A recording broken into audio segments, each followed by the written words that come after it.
खंजर चल रहा है गले पे, सजदे में सर है, नमाज उर्स क्या है बरकत के लिए किया जाता है, लेकिन उसमें चक्कर झूला, काला जादू, मौत का कुआं, शेख चुल्ली, उस्मान भारती, बताओ मुझे उर्स में किस काम के हैं? कौम की जवान बेटियां बैठी हैं, उनके शादियां नहीं हो रही हैं, उनके बापों पर पैसा नहीं कि उनके निकाह कर दें, और तेरे उर्स में 2.5 लाख का मुकाबला हो रहा। शहादत से पहले हुसैन क्या है, शहादत के बाद हुसैन क्या है? सुभान अल्लाह बोल दो।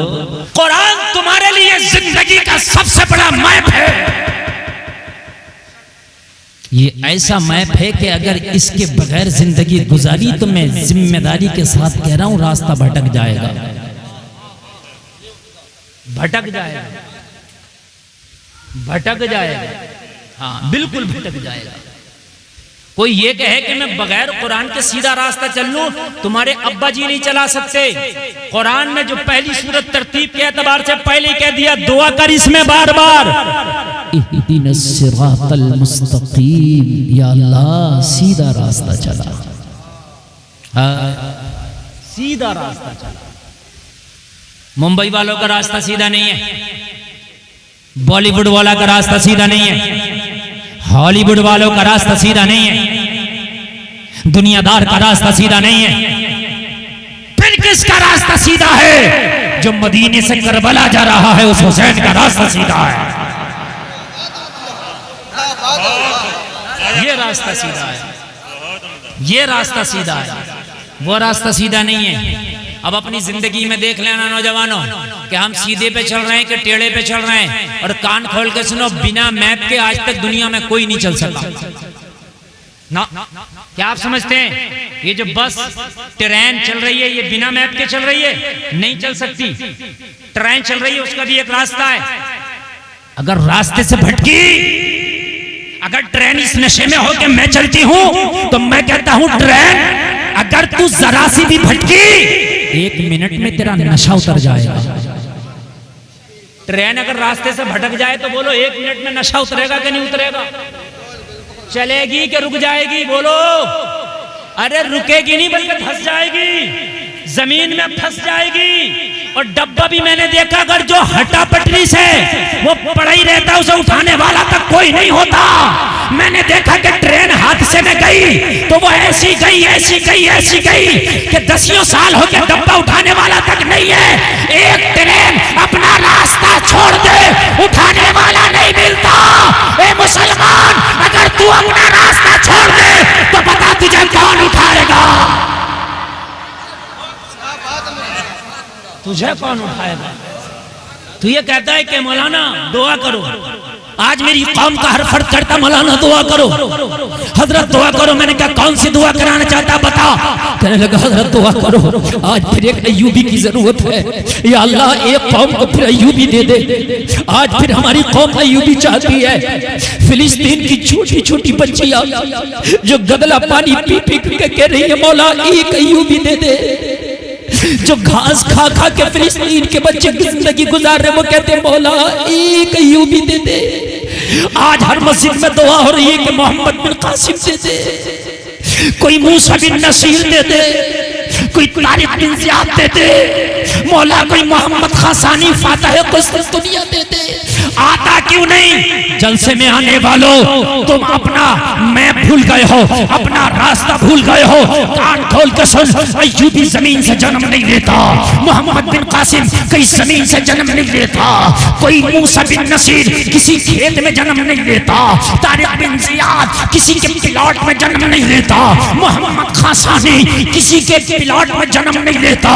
बल्कि अय्यूबी जब जन्म लेता है तो अय्यूबी के लिए भी एक कोक चाहिए। जब मूसा बिन नसीर जन्म लेता है तो उसके लिए भी एक कोक चाहिए। जलसे में आने वालों, जो बच्चियां आज फिल्मी हीरोइन को फॉलो करके बाजार में बाल खोल के बेपर्दा घूम रही हैं, दुआएं कितनी भी कर लो मगर इनकी कौम से कोई अय्यूबी नहीं आने वाला। वाह भाई वाह, नारे तकबीर, नारे रिसालत, मसलके आला हजरत शहीद आजम कॉन्फ्रेंस। कितनी भी कोशिश कर लो, नबी ने सारे काम दुआओं से नहीं किए, कान खोल कर सुन ले। जब दुआ की जरूरत थी मेरे नबी ने दुआ किया है, जब दवा की जरूरत थी मेरे नबी ने दवा किया।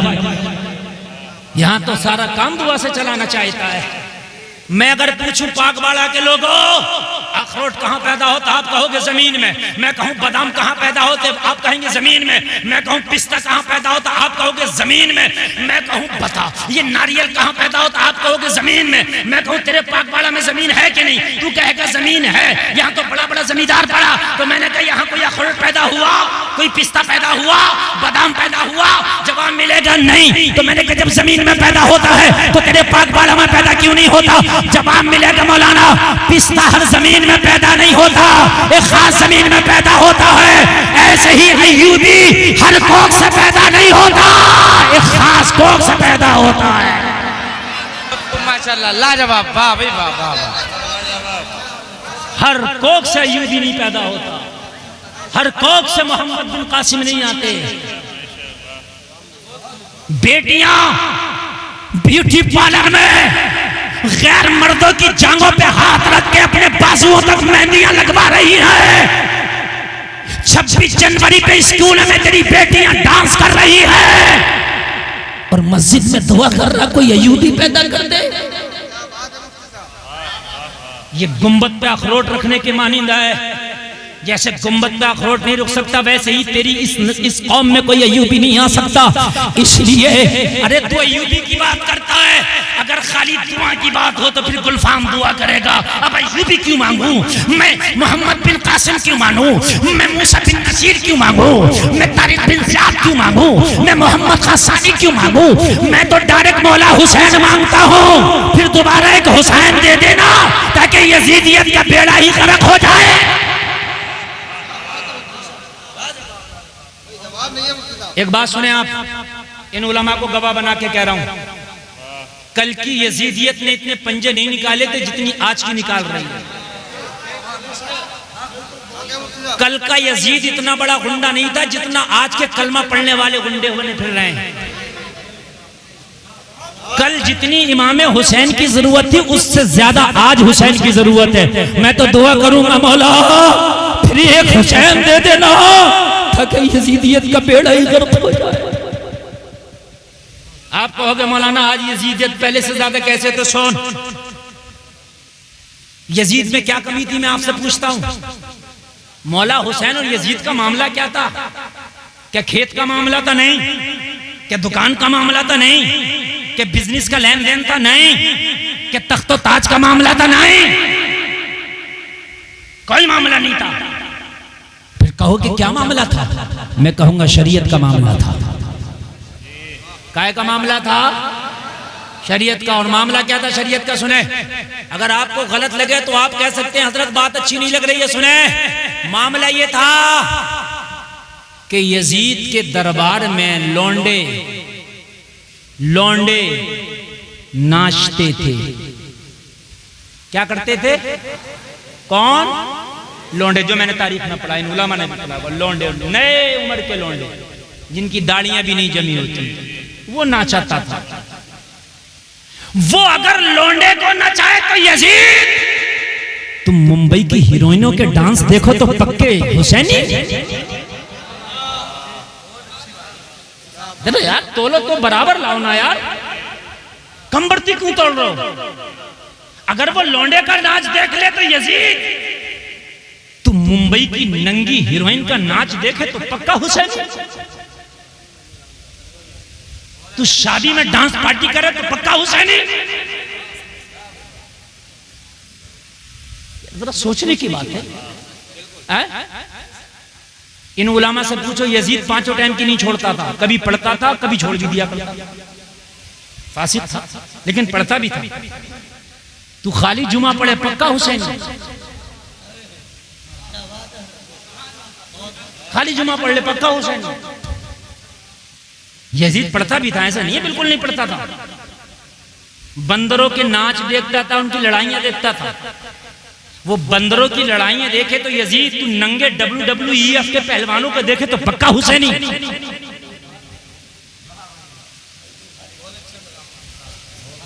तू मुर्गे की कुश्ती कराए, बग की बात की कुश्ती कराए, लूडो खेले, शतरंज खेले, पक्का हुसैनी। यार मुझे बताओ, अगर कयामत में यजीद ने कह दिया मौला मैं तो यजीद था ही, ठीक है, लेकिन जो कमियां मेरे अंदर थी मुझसे बढ़ के तो इनके अंदर है। बताओ यार, जवाब क्या दोगे मुझे? बताओ ना यार। नमाज हम नहीं पढ़ते, शराबें आज मेरी कौम पी रही है, उसके जमाने में तो इतनी तरह की शराबें होंगी भी नहीं, सिर्फ एक आध तरह की शराब ही होगी। यहाँ तो कितनी कितनी तरह की, कितनी कितनी क्वालिटी की चल रही है, कितनी वैरायटी चल रही है। हम पिए तो पक्के हुसैनी। लोगों कान खोल करके सुन लो, अगर आप वाकई हुसैनी हो तो उन कामों से आपको नफरत करना पड़ेगी जिन कामों से हुसैन ने नफरत की है। बल्कि अगर कोई शरीयत के खिलाफ काम आपके सामने आए तो नफरत करते चले जाओ और ताजुश शरिया का ये पैगाम सुनाते चले जाओ, जो पिया को भाई अख्तर वो सुहाना राग है, जिससे नाखुश हो पिया वो रागिनी अच्छी नहीं। नारे तकबीर, नारे रिसालत, मसलके आला हजरत शहीद आजम कॉन्फ्रेंस बस्ती बस्ती करिया करिया। मुझे बताएं आप, मुझे बताएं, हुसैन ने क्या सर इसीलिए कटाया था कि तुम नमाज़ें न पढ़ना? क्या हुसैन ने सर इसीलिए कटाया था कि बेटियां बाजारों में बेपर्दा घूमें? क्या हुसैन ने सर इसीलिए कटाया था कि तुम्हारी बेटियां बाजारों में नजर आए? क्या हुसैन ने सर इसीलिए कटाया था कि आज तुम ऐसा अपने घर में मगरिबी माहौल पैदा कर लेना कि तुम्हें देख के पता न चले कि तुम मगरिबी शहजादा है या फिर किसी इस्लाम के चाहने वाले का शहजादा है, पता ही नहीं चले? क्या हुसैन ने सर इसलिए कटाया था कि मस्जिदें वीरान हो जाए? क्या हुसैन ने सर इसलिए कटाया था शराब के अड्डे आबाद हो जाए? क्या हुसैन ने सर इसलिए कटाया था कि तुम्हारी बेटियां ऐसे कॉलेजों में पढ़े कि जहां वो इर्तिदाद का शिकार हो जाए? अरे ऐसी डिग्री पे हम ठोकर मारते हैं जो बेटियां इज्जत के बदले डिग्री लाती है। कान खोल करके सुन, अगर इज्जत के बदले डिग्री आए तो इस डिग्री पे हम ठोकर मारते हैं। इज्जत पहले है, डिग्री बाद में। बड़ा खुश हो रहा, फटा फिर रहा, पढ़ा मेरी बेटी टीएमयू में पढ़ रही, टीएमयू में पढ़ रही है, तो देख के पर्दा है क्या नहीं? मेरी बात थोड़ी सी कड़वी है, अगर पर्दा है तो देख, अगर पर्दा नहीं है तो जिस सोने से नाक कान छिए वो सोना मेरे लिए बेकार है। आप कहते हो कि मियाँ दुआएं कबूल नहीं होती, दुआएं कबूल नहीं होती। और मेरे भाई जरा कान खोल करके सुन ले, अपनी बेटी को यूनिवर्सिटियों में बाद में भेज, अपनी बेटी को दीन का तालीम पहले सिखा दे, अपनी बेटी को कनीज़े फातिमा पहले बना दे, ताकि जिंदगी के किसी भी मोड़ पे वो ये ऐलान कर दे हम जान तो दे सकते हैं मगर इज्जतों का सौदा नहीं कर सकते। एक बेटी आई थी निकल के कर्नाटक के स्कूल में, जब उसके हिजाब पे सैकड़ों गीदड़ों ने भपकियां लगाई ना, तो उसने नारा लगा के बता दिया था, जिसको मुस्कान जमाना कहता है, मैं कनीज़े फातिमा हूं, मेरे लिए ईमान पहले है, जान बाद में। लोगों, अगर खाली दुआ से सब कुछ हो जाए तो मैं तो ये दुआ करता हूं, या अल्लाह को हुसैन दे दे।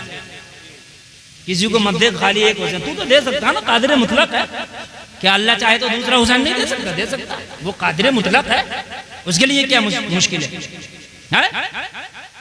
जवाब मिला, आलम तसव्वुर में गुलफाम कादिर मुतलक है, बेशक खुदा वो चाहे तो दूसरा हुसैन दे दे, लेकिन देता क्यों नहीं?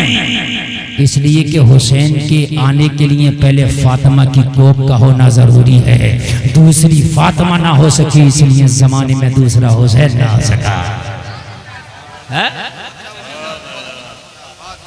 अरे गैर न तो खैरों के घर थोड़ी ना हुसैन आते हैं।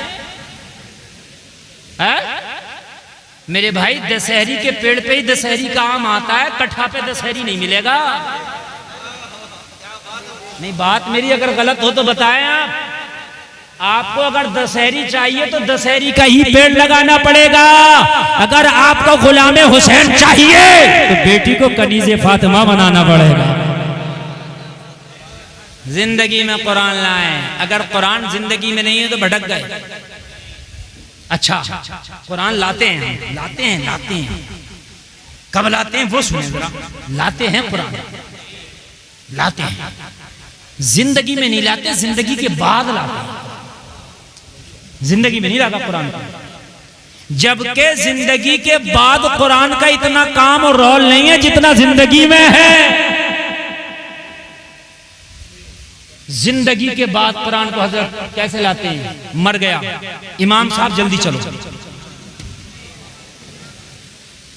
बात हंसने की नहीं, बात समझने की। क्यों? कुरान खानी होगी। अब कुरान याद आया तुझे जब मर गया अब्बा, तो जब जिंदा था तो तुझे कुरान याद नहीं आया? हद यहां तक हो गई है, अब कब्र पर कुरान पढ़ा जाएगा। अब अगर मौलाना साहब कब्र पर कुरान पढ़ने बच्चा भेजें तो बच्चे का तालीम खराब, और अगर मौलाना ने ना भेजा तो इसका चंदा बंद। क्यों नहीं भेजा? बिल्कुल हक बात बता रहा हूं। अगर कान खोल के सुन ले, तेरा अमल अगर इस काबिल नहीं है तो पूरे हिंदुस्तान के मौलवियों को कब्र पे बिठा के कुरान पढ़वा, जन्नत नहीं मिलेगी। कान खोल के सुन ले, अमल का होना जरूरी है। अमल अगर जन्नत के काबिल है तो कुरान तो अगर कोई घर में बैठ के भी पढ़ देगा तो उसका भी अल्लाह तुझे सवाब अता फरमाएगा। चलो अब कब्र पर कुरान पढ़ो। अब 3 दिन कुरान कब्र पर पढ़ा जा रहा है। मौलाना बेचारा मजबूर है, क्या करे? पंचायती मदरसा चलाएगा तो पढ़वाएगा। अगर नहीं पढ़वाओगे तो फिर मौलाना की खैर नहीं, उसके मदरसे की खैर नहीं, उसकी इमामत की खैर नहीं। बात खत्म। अच्छा सुनते रहे, जुल्म वाले सितम, सितम वाले सितम बता रहा हूं मैं। अब कब्र पर पढ़ा, अब तीजे में पढ़ो, अब 10वें में कुरान खानी, अब 20वें में कुरान खानी, अब 40वें में कुरान खानी।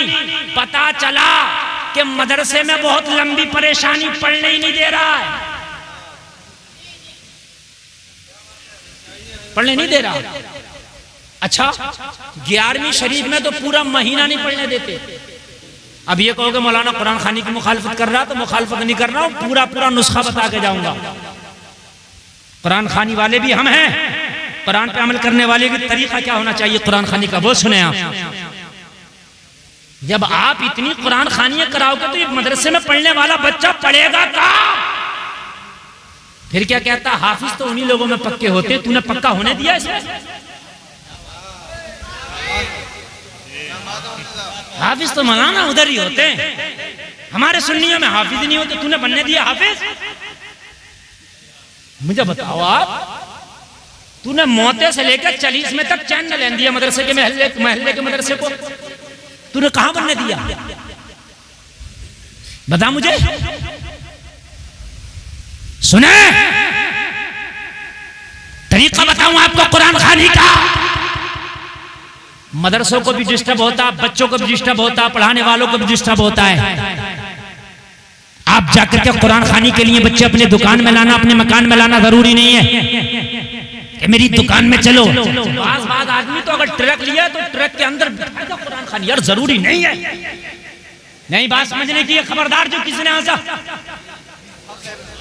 कि हजरत मेरे ट्रक में कुरान खानी होगी, यार कोई तरीका है? तूने तमाशा बना रखा है। चल चल आज कुरान खानी करा रहा, कसम खाना इस ट्रक में कभी गाना नहीं बजाएगा। आज कुरान खानी मदरसा का बच्चा कर रहा है, कल को तेरे ट्रक में टैग है, चिप लग रहा है, और चिप लग रहा, तेरी गाड़ी चल रही है और कुफरिया गाने सुनता जा रहा। बेशरम, तुझे शर्म नहीं आती? तूने मदरसे के बच्चों को बरकत के लिए बुलाया था, तो फिर यहाँ गाना किस लिए सुन रहा है? जब तुझे गाना ही सुनना था, जब तुझे यही सुनना था नगमा, जब तुझे मोहम्मद रफी अच्छा लग रहा था, तो फिर तुम मदरसे के तालिबे इल्मों को क्यों लाया था?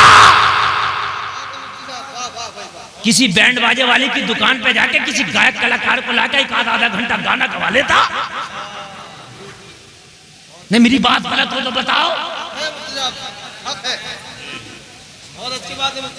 मेरे भाई खुदा की कसम मैं खुद मदरसा चलाता हूं, मैं इस दर से गुजर रहा हूं यार, बड़ी तकलीफ होती है। फोन आ जाएगा जैसे ये मदरसे के बच्चे गुलाम हजरत 10 बच्चे भेज दियो, और तुझे पता है एक मजदूर जब तू लेने के लिए जाता ना तो बाग वाले के चौराहे पे तुझे जाना पड़ता है। वो मजदूर तय करता 3 चाय पीऊंगा 700 रुपया।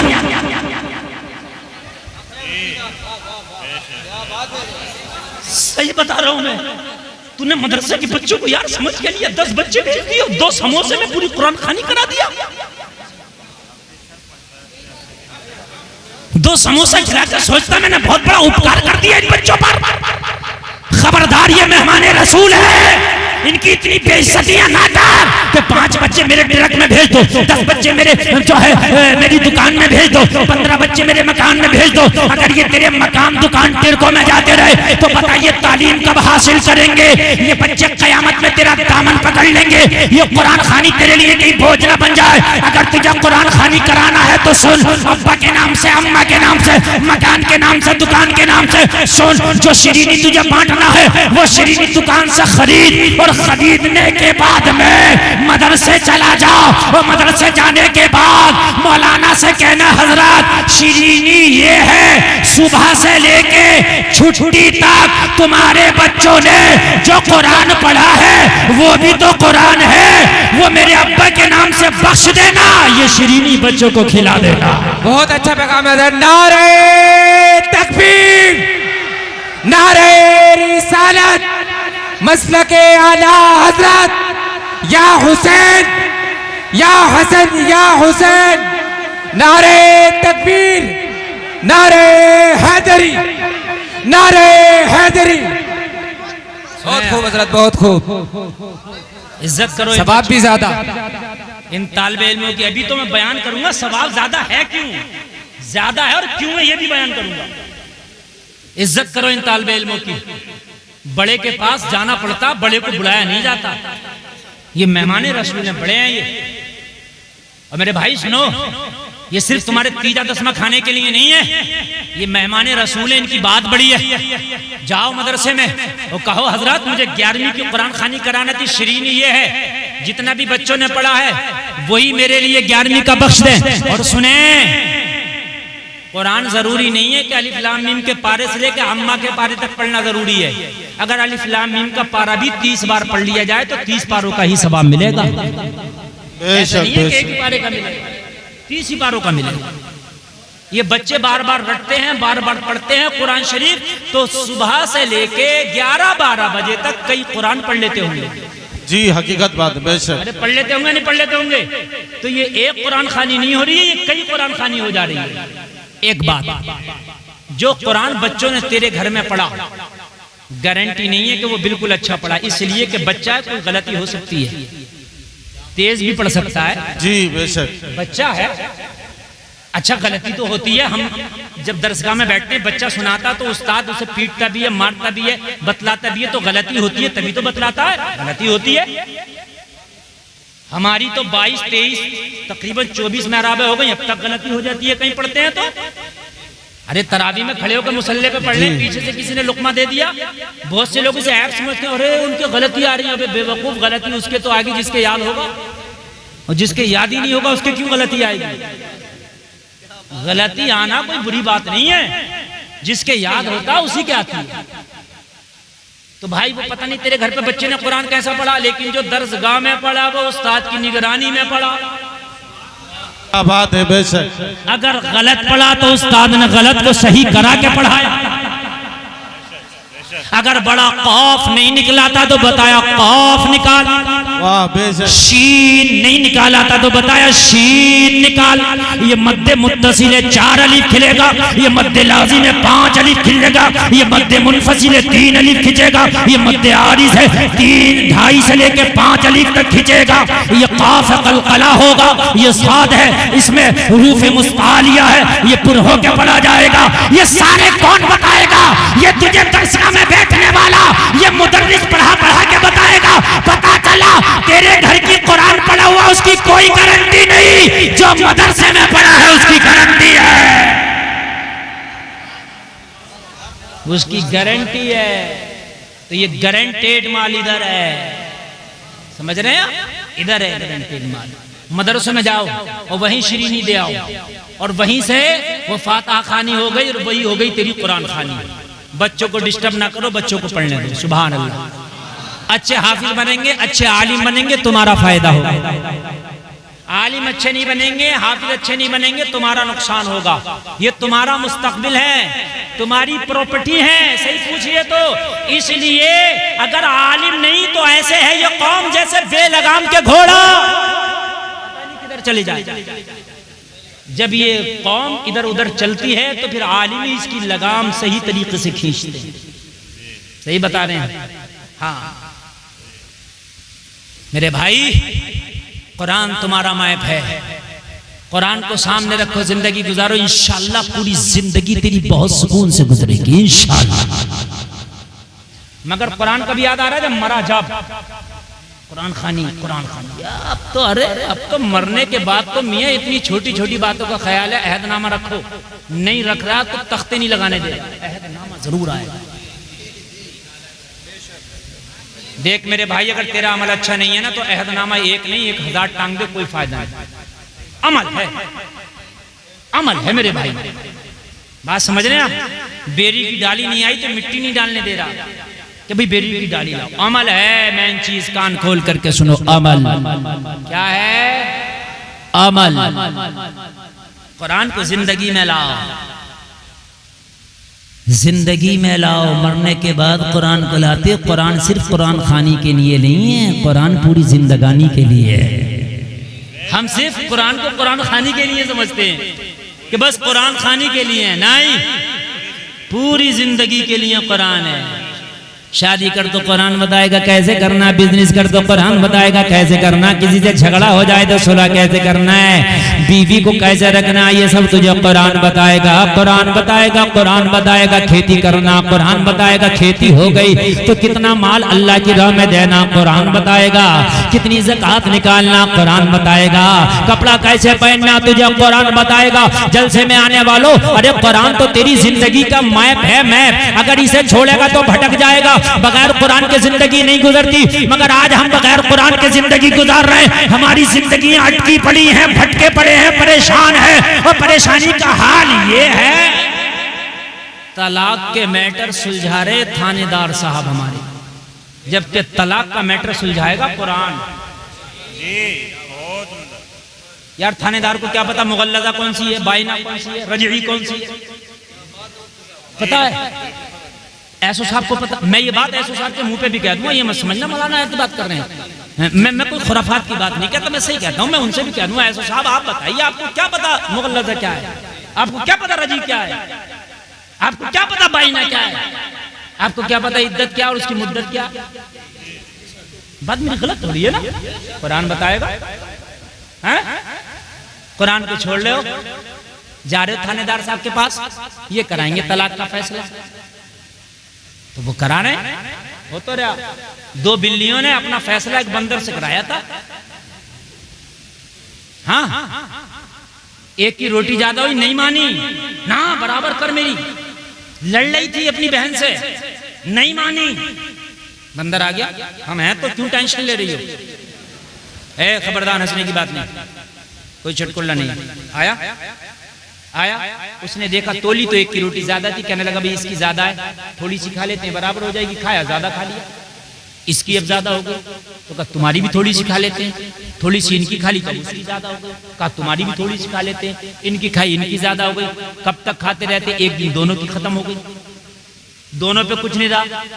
अगर ये अपनी बहन की थोड़ी सी बर्दाश्त कर लेती तो इस पे 19 आ जाती, इस पे 20 आ जाती, आ तो जाती, रहती तो दोनों बहनों पे।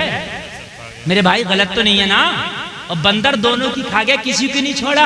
आज जरा सा मामला हो गया तो अपने भाई के ऊपर डंडा निकाले घूम रहा है। एक अंगल जमीन के लिए नहीं दबूंगा, चाहे कुछ हो जाए। 50,000 रुपए खर्च कर सकता हूँ, मगर नहीं दबूंगा, मगर नहीं दबूंगा। आज ऐसा मामला हुआ ही क्यों? आज दबना नहीं है, तुझे कोर्ट में घसीटूंगा, तुझे वहां घसीटूंगा। सुन, पैसे मारने वाले के खर्च नहीं होते, पिटने वाले के भी खर्च होंगे, दोनों के होते हैं खर्च। हाँ, हमने दोनों के खर्च होते देखे, और दोनों खर्चा करके कहते हैं अभी कुछ हुआ नहीं, तो कहते हैं कि वो तो खत्म हो गया, दूसरों का इंतजाम करो। समझ रहे हैं आप? करो, छोड़ो कुरान को। कहां तक छोड़ोगे कुरान को? लड़ाओ मुकदमे, 10-10 साल तक मुकदमे लड़ा रही है मेरी कौम। वो कौम के जिस मजहब में यह है कि 3 दिन से ज्यादा बोलचाल बंद नहीं रहना चाहिए। अगर अपने मुसलमान भाई से कोई मामला हो जाए तो सलाम कर ले। आज 10-10 साल से मुकदमे लड़ा रहे हो, अगर अपने भाई से कोई मामला हो गया तो सुन, कोर्ट का रुख ना कर, कुरान का रुख कर। कुरान तू बता, मेरे भाई से मसला हो गया है, बता मैं क्या करूं? तो कुरान तुझे कह रहा सुन, अगर भाई से कोई मामला है तो कुरान साफ कह रहा, वल काज़िमीन अल गैज़ वल आफीना अनिन नास वल्लाहु युहिब्बुल मुहसिनीन। कुरान कह रहा जो लोग गुस्से को पी जाते हैं, लोगों को माफ कर देते हैं, अल्लाह एहसान करने वालों को पसंद फरमाता है। बेशक सुभान। अगर आपको कोई मामला है अपने भाई से, कोई तकलीफ है तो कुरान उठा, कुरान तू बता मैं क्या करूं? मेरे कलमा पढ़ने वाले भाई से मुझे तकलीफ पहुंची है, तो कुरान कह रहा जो लोग गुस्से को पी जाते हैं, अपने भाइयों को, लोगों को माफ कर देते हैं, कुरान कह रहा अल्लाह एहसान करने वालों को पसंद फरमाता है। ओ जलसे में आने वालों, अपनी जिंदगी का फैसल कुरान को बनाओ, अपनी जिंदगी का मैप कुरान को बनाओ। ओ जलसे में आने वालों, अगर कुरान तुमने सामने रख के जिंदगी गुजारी, खुदा की कसम कोई अटका खटका हो ही नहीं सकता। हमारे यहाँ कुरान आता खत्म के बाद, आदमी खत्म तो कुरान जल्दी लाओ। मस्जिद में भी कुरान का हदिया करके रखेंगे। मसला सुन लें, अगर मस्जिद में कुरान पढ़ने के लिए काफी है तो मस्जिद कुरान का हदिया करके ना रखें। ये पेटियों पे चट्टियों पे चट्टियां लगी हुई हैं, जब सफाई हो रही है तो इधर से इधर को रख दिया, कहीं इधर से इधर को रख दिया, कहीं पढ़ने में नहीं आ रही है वो। इससे बेहतर यह है कि कुरान आप मस्जिद में ना रखें। अगर पढ़ने लायक हैं मदरसे में जाएं, दरस निजामी के बच्चों की किताबें हजारों की होती हैं, उन गरीब बच्चों को किताबें मैसर नहीं आती। मौलाना से पूछा हजरत बताएं कितनी किताबों की जरूरत है, अपने अब्बा के इसाले सवाब के लिए किताबें रखना चाहता हूँ। 10-5 हजार की इस्लामी किताबें रख के मदरसे में रख दे, जब तक मदरसे में किताबें पढ़ी जाती रहेंगी तेरे अब्बा को सवाब मिलता रहेगा। सुभान अल्लाह। मगर मरने के बाद तो कुरान पे बस अब तो पेटी आ रही है, लिखा जा रहा है इसाले सवाब फला खां फला खां फला खां, बस हो गया काम। कुरान रखने से काम नहीं होगा, काम कान खोल करके सुन ले आप। तलाक हो गई तो मौलाना के पास आगा, हजरत कुरान क्या कह रहा, हो गई। अबे हो गई तो अब क्या हो गई, अब तो होने से पहले आता हजरत मेरी बीवी से मेरी नहीं बन रही है, ये बताइए कुरान क्या कह रहा है? कुरान इसमें भी तो कह रहा ना, हजरत मेरी बीवी से नहीं बन रही है, नौबत तलाक की, गुस्सा बहुत लगा है, जिंदगी नहीं गुजर रही है, कुरान बताए क्या कह रहा है? तो मौलाना बताएगा कुरान क्या कह रहा, मगर नहीं, जब खत्म कर देगा तब आएगा हजरत कुरान क्या कह रहा। अब बताओ, जब दे दी और देता भी कैसे है, कम से कम 3 तलाक दे के आता, इससे कम दे के नहीं आता। हाँ, फिर पूछेगा 3 से पहले तो हद तो ये है कि 3 से कम में तो हजरत को ये नहीं सोचता कि तलाक हो रही है, 3 में ही समझता कि हो रही है। मेरे भाइयों, तलाक मालूम है क्या है? बस इसी बात को बता दूं, बस मैं करबला का रुख कर रहा हूं, वरना सुबह को कहेंगे मौलाना गुलफाम आए तो करबला तो बोल के ही नहीं गए।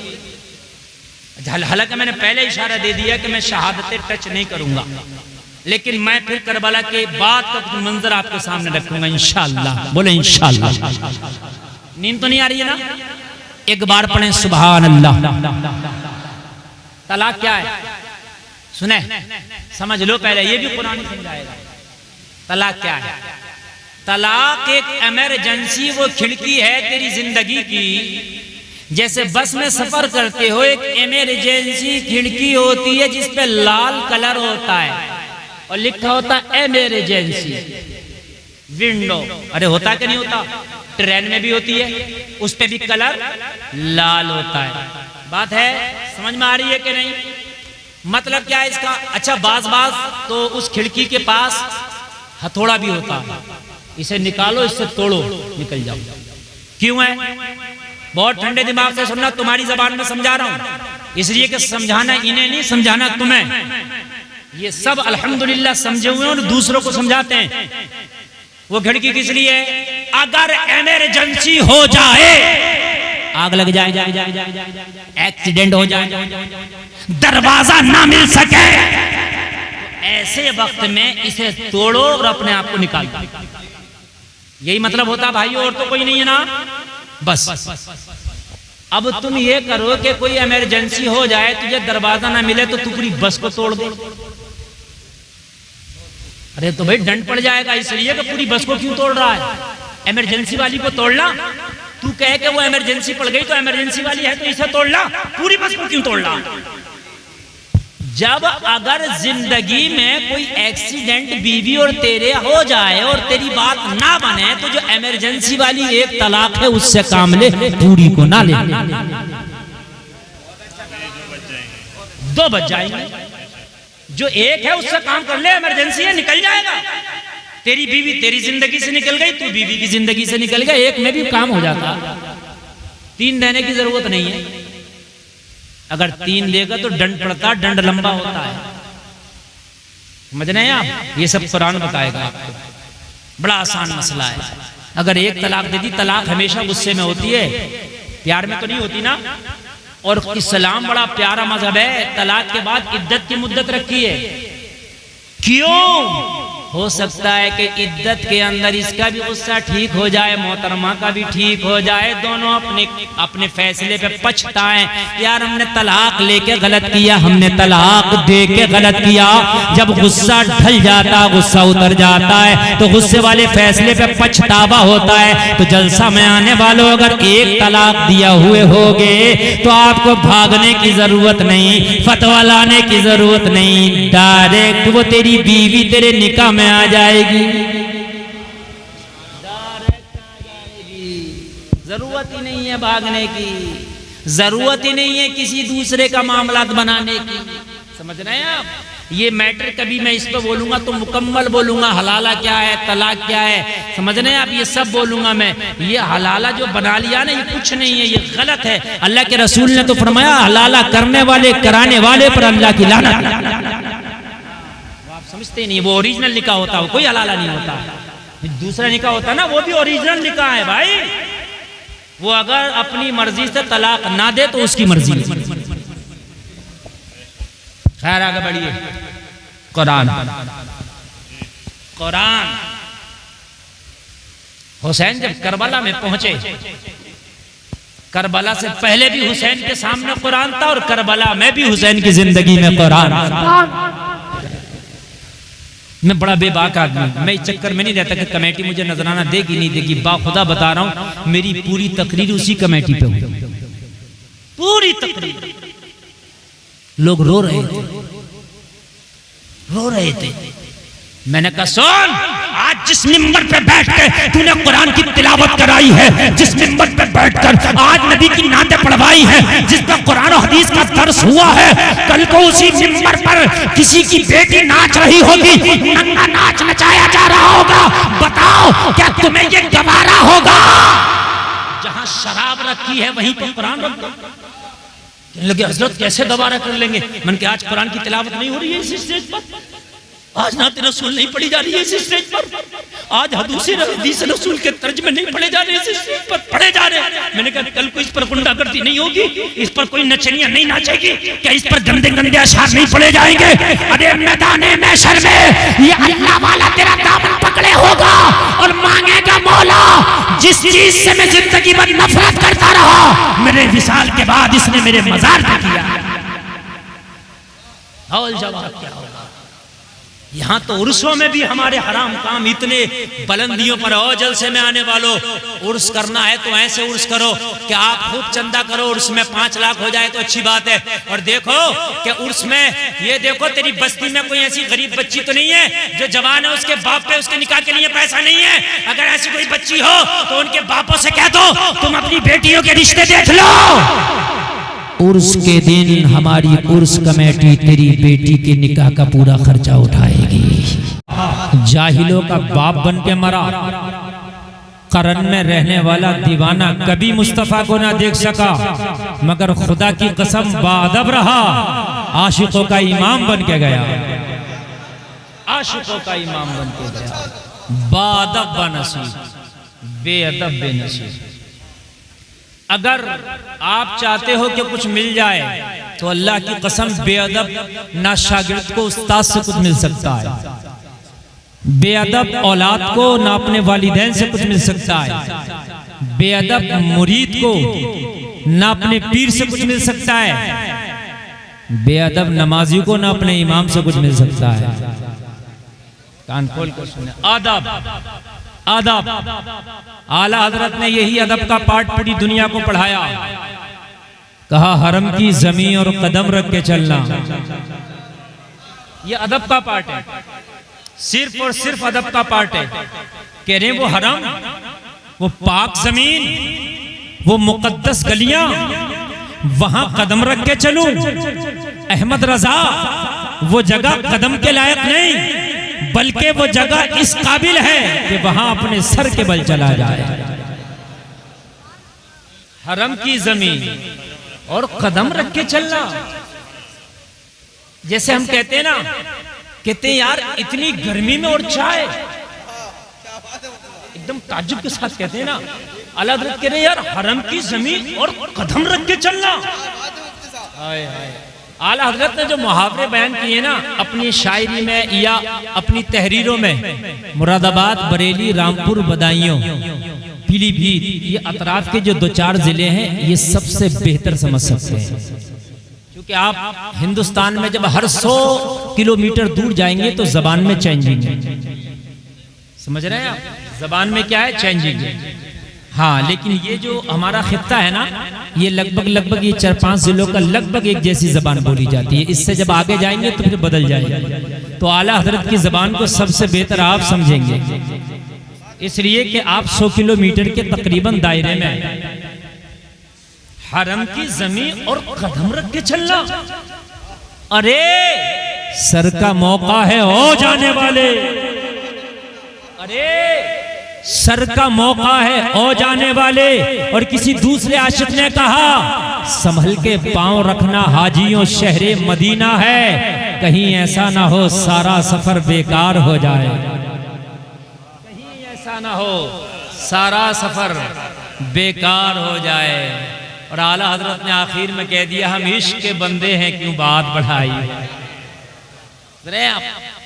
सबसे पहले मेरी तकरीर से ये जुमला उठा के जाओ, तकरीर की शुरुआत से भी पहले ये जुमला लेके जाओ, अदब बहुत जरूरी है। अगर अदब नहीं तो किसी मंजिल को आप तय नहीं कर सकते। गुस्ताख, बेअदब किसी मंजिल को तय नहीं कर सकता।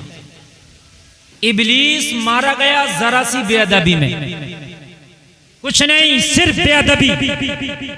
अल्लाह चाहता था, अल्लाह ने फरमा दिया ताजीम के लिए झुक जाओ, इसने बेअदबी की नहीं, बस बेअदब मारा जाता है, कभी बेअदब ना बनो।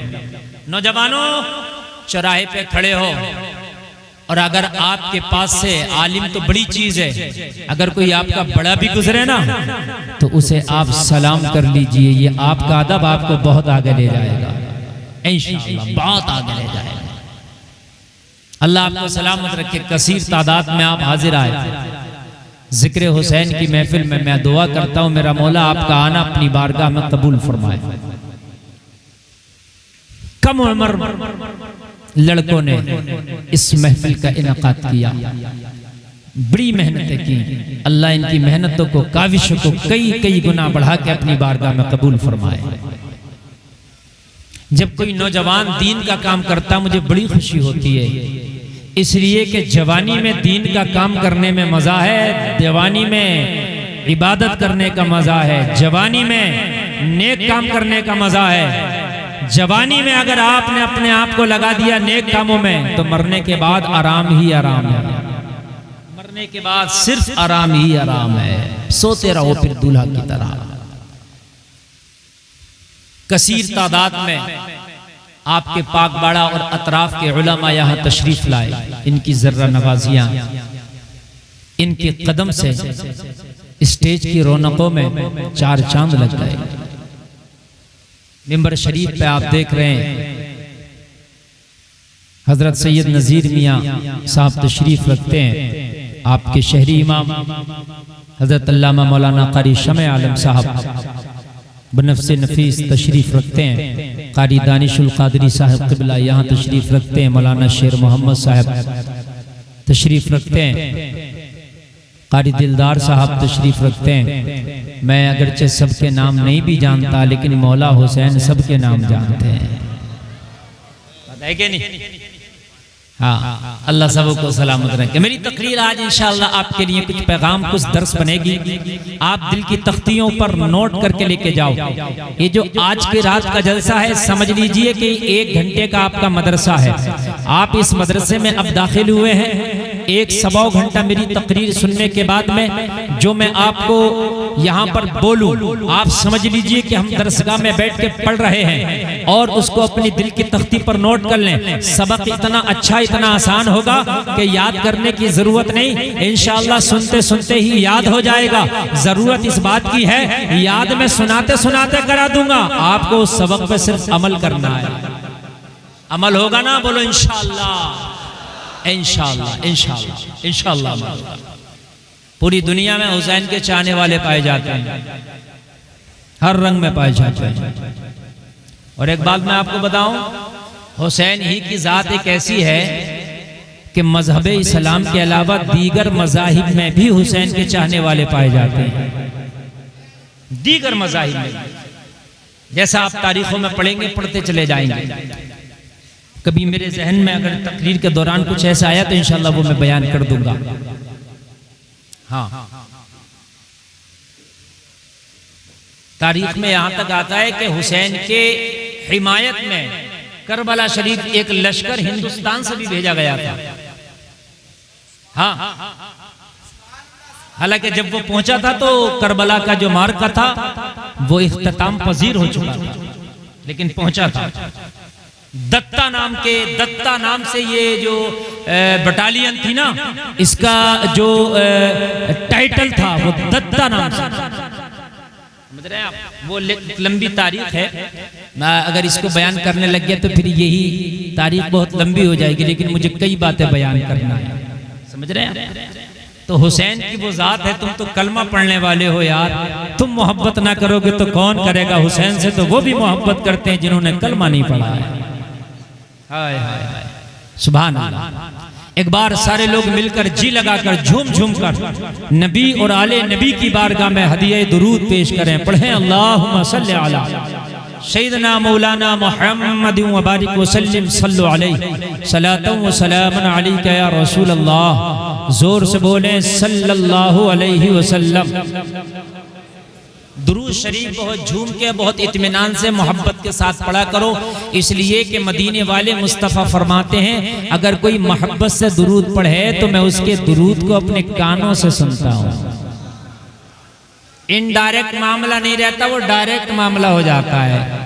आप दुरूद पढ़ेंगे मोहब्बत के साथ, मुस्तफ़ा कान से सुन लेंगे। और जब तेरा दुरूद मुस्तफ़ा कान से सुनेंगे तो आप खुद बताओ, जब तू दिन में कई कई बार नबी पे दुरूद पढ़ेगा, अपने कान से तेरा दुरूद पढ़ेंगे, मरने के बाद कब्र में चले जाओगे और जब कब्र में फरिश्ते तुमसे सवाल करेंगे और आमीना के लाल का जलवा तेरी कब्र में होगा तो मुस्तफ़ा बढ़ के कह देंगे, फरिश्तों आज इससे न पूछो, मैंने तो इसकी आवाज ही को पहचान लिया, ये वही तो है जो रोजाना मेरे ऊपर दुरूद भेजा करता था। और नबी फरमाते हैं मैं मक्का के उस पत्थर को भी पहचानता हूं जो ऐलान नबुव्वत से पहले मेरे ऊपर दुरूद पढ़ता था, मैं अब भी पहचानता हूं उसे। हजर दुरूद पढ़े तो नबी पहचान ले, बशर दुरूद पढ़े तो नबी कैसे न पहचानेंगे? पढ़ा करो। ये इधर उधर की अटकलियां, ये खाली की बातें और ये जो है आप लोग जो है ना इधर उधर की चुगली बुराइयां ये सब होती है ना, इस सब जहन से निकाल दो। नबी के दुरूद पढ़ने की आदत डाल लो। मार्केट से भी गुजरो तो दुरूद पढ़ते हुए गुजरा करो, खेतों में काम किया करो दुरूद पढ़ते हुए, कारखाने में काम किया करो दुरूद पढ़ते हुए। हद ये है कि अपनी रेड़ी भी लगा रहे हैं, अगर फलों के ठेले पे भी खड़े हैं नबी का दुरूद पढ़ते रहो। हाथों से काम होता है, जबान से नबी का दुरूद पढ़ता रहे। अल्लाह की कसम, रब्बे काबा की कसम खा के कहता हूँ, दुरूद ये वो अमल है, ये खाली तेरा काम नहीं है, तू तो बाद में कर रहा है, तुझसे पहले तेरे नबी पे तेरा मौला दुरूद भेज रहा है। बड़ा लाजवाब काम है ये, दुरूद की आदत डाल। जिस जबान से दुरूद पढ़ा जाए, कान खोल कर सुने, जिस जबान से दुरूद पढ़ा जाए उस जबान से निकले हुए जुमले अल्लाह की बारगाह में बहुत जल्दी कबूल होते हैं, बहुत जल्दी कबूल होते हैं। उस जबान से जल्दी झूठ जारी नहीं होता, उस जबान से जल्दी झूठ नहीं निकलता जिस मुंह से नबी का दुरूद पढ़ा जाए, जल्दी उस मुंह में हराम का लुकमा नहीं जाता। जरा बोलो ना सुभान अल्लाह। हराम के लुक़्मों से अगर बचना चाहते हो ना तो फिर दुरूद पढ़ना शुरू कर दो, इंशाअल्लाह हराम का लुक़्मा नहीं जाएगा, इंशाअल्लाह इंशाअल्लाह। बिल्कुल आपको नींद तो नहीं आ रही है ना? बस मैंने कुरान की एक आयत पढ़ी जो आपकी पहली सूरत है कुरान की तरतीब के एतबार से, सूरह फातिहा। इसके अंदर जो मैंने ये आयत पढ़ी है इसका आसान मफहूम ये है कि अल्लाह सिरातल लज़ीना अनअमता अलैहिम, या अल्लाह हमें ऐसा रास्ता चला, उनका रास्ता चला जिन पर तेरा इनाम हुआ है।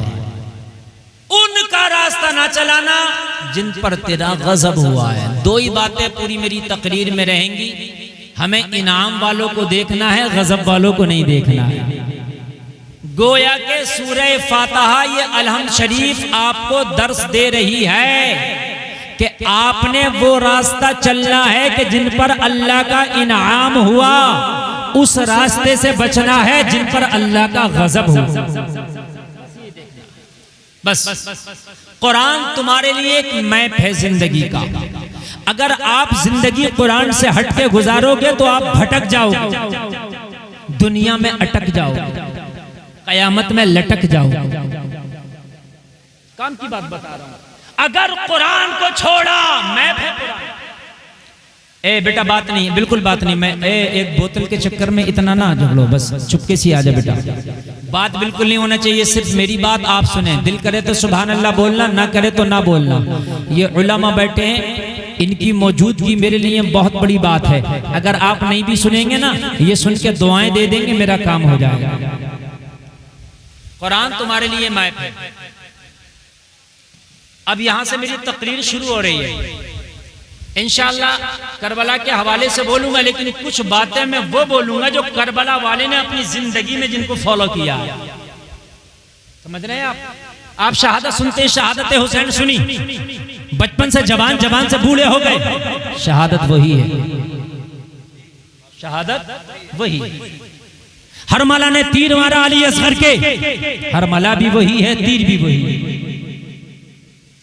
ठीक है? और शायद आपको अक्सर में ये सब याद भी होगा, तो इसलिए मैं कोशिश करूंगा कि कोई शहादत आज बयान ना करूं। लगभग आप शहादतें सुन चुके हैं। ठीक है? मैं आपको बताना यह चाहूंगा कि शहादत से पहले हुसैन क्या है, शहादत के बाद हुसैन क्या है। सुभान अल्लाह बोल दो। मैं इंशाअल्लाह बताने की कोशिश करूंगा कि शहादत के पहले हुसैन की जिंदगी क्या है, शहादत के बाद हुसैन की जिंदगी क्या है। नौजवानों, आज तुम्हारे पास मौका है। तुम्हें अल्लाह ने जवानी दी है, अल्लाह ने ताकत दी है, तुम्हारे जिस्म में अभी हरकत करने की वुसात है। आप चाहो तो 2 घंटा 10 घंटा मेहनत कर सकते हो, गर्मी में भी सर्दी में भी। बुढ़ापे में ये चीजें नहीं रहती। नौजवानों, कुरान तुम्हारा मैप है, मैप। कुरान एक ऐसा लॉ है, कुरान एक ऐसा कानून है जो माँ की गोद से कब्र तक तुम्हें जिंदगी का तरीका सिखाता है।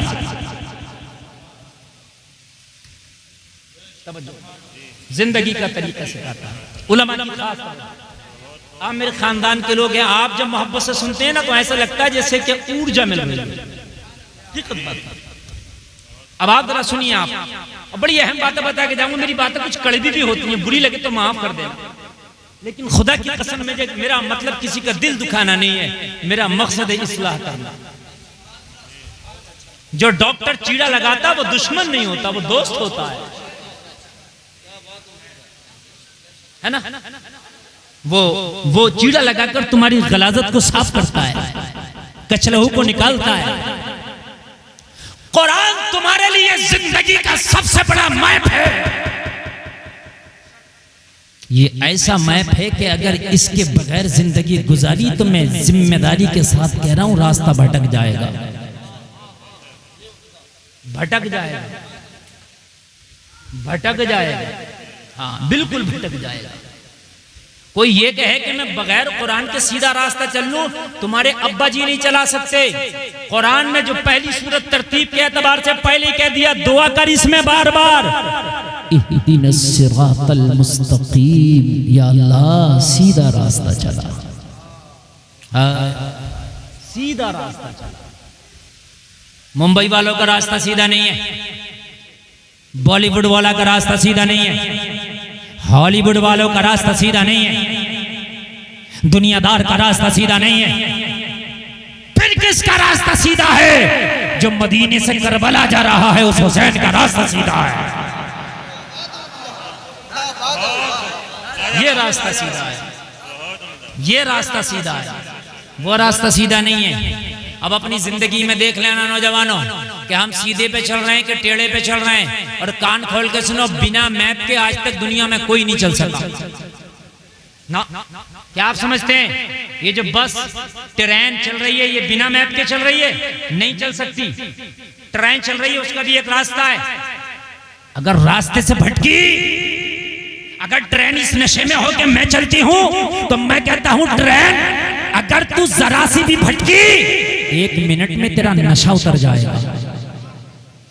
ट्रेन अगर रास्ते से भटक जाए तो बोलो 1 मिनट में नशा उतरेगा कि नहीं उतरेगा? चलेगी कि रुक जाएगी? बोलो। अरे रुकेगी नहीं, बल्कि धंस जाएगी, जमीन में फंस जाएगी। और डब्बा भी मैंने देखा, अगर जो हटा पटरी से वो पड़ा ही रहता, उसे उठाने वाला तक कोई नहीं होता। मैंने देखा कि ट्रेन हादसे में गई तो वो ऐसी गई, ऐसी गई, ऐसी गई कि 10 साल हो गए, डब्बा उठाने वाला तक नहीं है। एक ट्रेन अपना रास्ता छोड़ दे, उठाने वाला नहीं मिलता। ए मुसलमान, अगर तू अपना रास्ता छोड़ दे तो बता तुझे कौन उठाएगा? तुझे कौन उठाएगा? तू ये कहता है कि मौलाना दुआ करो, आज मेरी कौम का हर फर्द करता मौलाना दुआ करो, हजरत दुआ करो। मैंने कहा कौन सी दुआ कराना चाहता बता? कहने लगा हजरत दुआ करो, आज फिर एक अय्यूबी की जरूरत है। या अल्लाह, एक कौम को फिर अय्यूबी दे दे। आज फिर हमारी कौम अय्यूबी चाहती है। फिलिस्तीन की छोटी छोटी बच्चियां जो गदला पानी पी पी के कह रही है मौला एक अय्यूबी दे दे। जो घास खा खा के फिलिस्तीन के बच्चे जिंदगी गुजार रहे, वो कहते हैं मौला एक अय्यूबी दे दे। आज हर मस्जिद में दुआ हो रही है कि मोहम्मद बिन कासिम दे दे, कोई मूसा बिन नसीर दे दे, कोई तारिक बिन ज़ियाद दे दे, मौला कोई मोहम्मद खासानी फातह कुस्तुनिया दे दे। आता क्यों नहीं? जलसे में आने वालों, तुम अपना मैप भूल गए हो, अपना रास्ता भूल गए हो। कान खोल के सुन, अय्यूबी जमीन से जन्म नहीं लेता, मोहम्मद बिन कासिम कई जमीन से जन्म नहीं लेता, कोई मूसा बिन नसीर किसी खेत में जन्म नहीं लेता, तारिक बिन ज़ियाद किसी के प्लॉट में जन्म नहीं लेता, मोहम्मद खासानी किसी के प्लॉट में जन्म नहीं लेता। बल्कि अय्यूबी जब जन्म लेता है तो अय्यूबी के लिए भी एक कोक चाहिए। जब मूसा बिन नसीर जन्म लेता है तो उसके लिए भी एक कोक चाहिए। जलसे में आने वालों, जो बच्चियां आज फिल्मी हीरोइन को फॉलो करके बाजार में बाल खोल के बेपर्दा घूम रही हैं, दुआएं कितनी भी कर लो, मगर इनकी कौम से कोई अय्यूबी नहीं आने वाला। वाह भाई वाह। नारे तकबीर, नारे रिसालत, मसलके आला हजरत शहीद आजम कॉन्फ्रेंस। कितनी भी कोशिश कर लो, नबी ने सारे काम दुआओं से नहीं किए। कान खोल कर सुन ले, जब दुआ की जरूरत थी मेरे नबी ने दुआ किया है, जब दवा की जरूरत थी मेरे नबी ने दवा किया। यहां तो सारा काम दुआ से चलाना चाहता है। मैं अगर पूछूं पाकवाड़ा के लोगों, अखरोट कहाँ पैदा होता, आप कहोगे जमीन में। मैं कहूँ बादाम कहाँ पैदा होते, आप कहेंगे जमीन में। मैं कहूँ पिस्ता कहाँ पैदा होता, आप कहोगे जमीन में। मैं कहूँ बता ये नारियल कहाँ पैदा होता, आप कहोगे जमीन में। मैं कहूँ तेरे पाकवाड़ा में जमीन है कि नहीं, तू कहेगा जमीन है। यहाँ तो बड़ा बड़ा जमींदार पड़ा, तो मैंने कहा यहाँ कोई अखरोट पैदा हुआ, कोई पिस्ता पैदा हुआ, बादाम पैदा हुआ? जवाब मिलेगा नहीं। तो मैंने कहा जब जमीन में पैदा होता है तो तेरे पाकवाड़ा में पैदा क्यों नहीं होता? जवाब मिलेगा मौलाना पिस्ता हर जमीन में पैदा नहीं होता, एक खास जमीन में पैदा होता है। ऐसे ही अय्यूबी हर कोख से पैदा नहीं होता, एक खास कोख से पैदा होता है। माशाल्लाह, लाजवाब, वाह भाई वाह वाह वाह। हर कोख से अय्यूबी नहीं पैदा होता, हर कोख से मोहम्मद बिन कासिम नहीं आते। बेटियां ब्यूटी पार्लर में गैर मर्दों की जांघों पे हाथ रख के अपने बाजुओं तक मेहंदियां लगवा रही हैं। 26 जनवरी पे स्कूल में तेरी बेटियां डांस कर रही है और मस्जिद में दुआ कर रहा कोई अयूबी पैदा कर दे। ये गुंबद पे अखरोट रखने के मानिंदा है।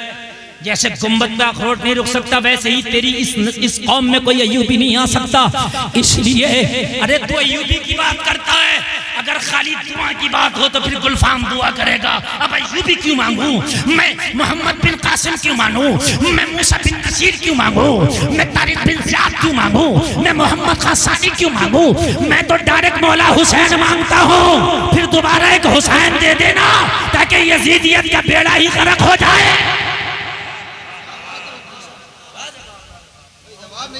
एक बात सुने आप, इन उलमा को गवाह बना के कह रहा हूं, कल की यजीदियत ने इतने पंजे नहीं निकाले थे जितनी आज की निकाल रही है। कल का यजीद इतना बड़ा गुंडा नहीं था जितना आज के कलमा पढ़ने वाले गुंडे होने फिर रहे हैं।